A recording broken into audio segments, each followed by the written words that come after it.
कल्पना कीजिए अगर किसी देश का प्रधानमंत्री संसद में खड़े होकर ये कह दे कि सिर्फ पड़ोसी देश ने हमारी जमीन पर कब्जा नहीं किया बल्कि हमने भी उनकी जमीन पर कब्जा किया हुआ है, तो क्या होगा? कुछ ऐसा ही हुआ नेपाल में। मैले पनि अस्ति प्रधानमन्त्री भएपछि नै थाहा पाएँ भारतले नेपालको जग्गा मात्र हैन नेपालले पनि भारतको जग्गा धेरै ठाउँमा मिचेको रहेछ। नेपाल के प्रधानमंत्री बालेन शाह ने संसद में एक ऐसा बयान दिया जिसने नेपाल की राजनीति में भूचाल ला दिया है और भारत में भी इसकी चर्चा शुरू हो गई है। लेकिन सवाल ये है कि क्या वाकई नेपाल ने भारत की जमीन पर कब्जा किया है? अगर हाँ तो कहाँ, और अगर नहीं तो फिर प्रधानमंत्री ने ऐसा बयान क्यों दिया? और सबसे बड़ा सवाल, क्या इस बयान से नेपाल को ही नुकसान हो सकता है? आइए पूरी कहानी आसान भाषा में समझते हैं। सबसे पहले जानते हैं कि बालेन शाह ने क्या कहा था। 31 मई को नेपाल की संसद में बोलते हुए बालेन शाह ने कहा कि प्रधानमंत्री बनने के बाद उन्हें पता चला कि सिर्फ भारत ने नेपाल की जमीन पर कब्जा नहीं किया बल्कि नेपाल ने भी कई जगहों पर भारत की जमीन पर कब्जा किया हुआ है। यही नहीं, उन्होंने ये भी कहा कि इस सीमा विवाद को सुलझाने के लिए ब्रिटेन की भूमिका पर विचार किया जा सकता है, क्योंकि सीमा निर्धारण का इतिहास ब्रिटिश काल से जुड़ा हुआ है। बस यहीं से विवाद शुरू हो गया। नेपाल की संसद में हंगामा मच गया। विपक्षी नेताओं ने पूछा कि आखिर वो कौन सी भारतीय जमीन है जिस पर नेपाल ने कब्जा किया हुआ है? अगर सच में कब्जा है तो सबूत दिखाइए, अगर नहीं है तो बयान वापस लीजिए। मामला इतना बढ़ गया कि नेपाल के विदेश मंत्रालय को सफाई जारी करनी पड़ी। अब असली सवाल, क्या नेपाल ने सचमुच भारत की जमीन पर कब्जा किया है? इसका जवाब है कि सरकारी तौर पर नहीं, लेकिन नेपाल के विदेश मंत्रालय ने साफ कहा है कि प्रधानमंत्री का मतलब भारत की जमीन पर सरकारी कब्जे से नहीं था, वो क्रॉस बॉर्डर ऑक्यूपेशन की बात कर रहे थे। अब ये क्रॉस बॉर्डर ऑक्यूपेशन क्या होता है, इसे समझिए। भारत और नेपाल के बीच लगभग 1751 किलोमीटर लंबी खुली सीमा है। ये दुनिया की सबसे खुली अंतर्राष्ट्रीय सीमाओं में से एक मानी जाती है। दोनों देशों के नागरिक बिना वीजा के आ जा सकते हैं और कई जगहों पर सीमा सिर्फ छोटे छोटे पिलरों से तय की गई है। इन पिलरों के आसपास की कुछ जमीन नो मैंस लैंड कहलाती है। इस जमीन पर न तो भारत के नागरिक स्थायी निर्माण कर सकते हैं और न ही नेपाल के। लेकिन वास्तविकता ये है कि सीमा के आसपास रहने वाले कई लोग बार बार खेती करने लगते हैं, कहीं पशु बांध लेते हैं और कहीं अस्थायी झोपड़ी बना लेते हैं, यानी स्थानीय स्तर पर जमीन का इस्तेमाल होने लगता है। विदेश मंत्रालय का कहना है कि प्रधानमंत्री इसी तरह के अतिक्रमण की बात कर रहे थे। लेकिन यहाँ एक और दिलचस्प सवाल उठता है, अगर पीएम का मतलब सिर्फ स्थानीय अतिक्रमण था तो फिर इतना विवाद क्यों हुआ?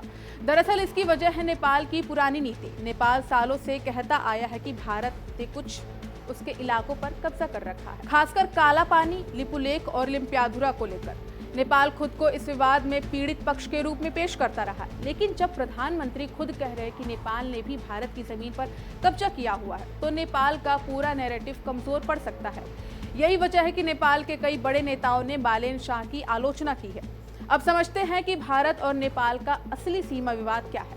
ये विवाद नया नहीं है, करीब 210 साल पुराना है। 1816 में ब्रिटिश शासन और नेपाल के बीच सुगौली संधि हुई थी। उसी संधि में काली नदी को दोनों देशों की सीमा माना गया। लेकिन विवाद इस बात पर है कि काली नदी का असली उद्गम स्थल कौन सा है। भारत कहता है कि नदी काला पानी क्षेत्र से शुरू होती है, नेपाल कहता है कि नदी लिम्पियाधुरा से निकलती है। और इसी एक फर्क की वजह से काला पानी, लिपुलेख और लिम्पियाधुरा पर दोनों देशों का दावा बन जाता है। यही वो इलाका है जिसको लेकर वर्षों से चल रहा विवाद। अब सवाल यह है कि बालेन शाह के बयान से नेपाल को क्या नुकसान हो सकता है।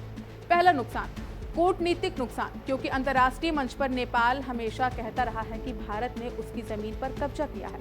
लेकिन अब विपक्ष पूछ रहा है कि अगर नेपाल ने भी भारत की जमीन पर कब्जा किया है तो फिर नेपाल खुद को सिर्फ पीड़ित कैसे बता सकता है। दूसरा नुकसान, ब्रिटेन को बीच में लाने का सुझाव। भारत और नेपाल दोनों के बीच पहले से बातचीत की व्यवस्था मौजूद है।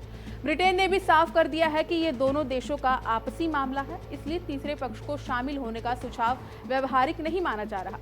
तीसरा नुकसान, प्रधानमंत्री की विश्वसनीयता, क्योंकि उनके बयान के बाद खुद विदेश मंत्रालय को सफाई देनी पड़ी। विपक्ष अब इसे प्रधानमंत्री की अनुभवहीनता से जोड़कर देख रहा है।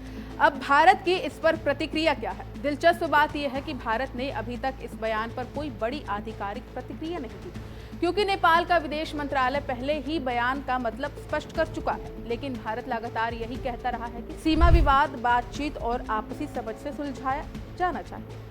तो आखिर निष्कर्ष क्या है? निष्कर्ष ये है कि नेपाल के प्रधानमंत्री बालेन शाह के बयान को जिस तरह पेश किया गया है उससे लगा कि नेपाल ने आधिकारिक रूप से भारत की जमीन पर कब्जा स्वीकार कर लिया है, लेकिन बाद में विदेश मंत्रालय ने स्पष्ट किया कि बात सरकारी जमीन के कब्जे की नहीं, सीमा क्षेत्रों में स्थानीय लोगों द्वारा किए गए अतिक्रमण की है। फिर भी राजनीति में शब्दों का महत्व बहुत होता है और कई बार एक बयान वर्षों से बने कूटनीतिक नैरेटिव को कमजोर कर सकता है। शायद यही वजह है कि नेपाल में इस मुद्दे पर इतना बड़ा विवाद खड़ा हो गया है। आपको क्या लगता है, क्या बालेन शाह ने सच बोलकर राजनीतिक जोखिम उठाया है या फिर बिना तैयारी के दिया गया ये बयान उनकी बड़ी गलती साबित हो सकता है? अपनी राय कमेंट में जरूर बताएं।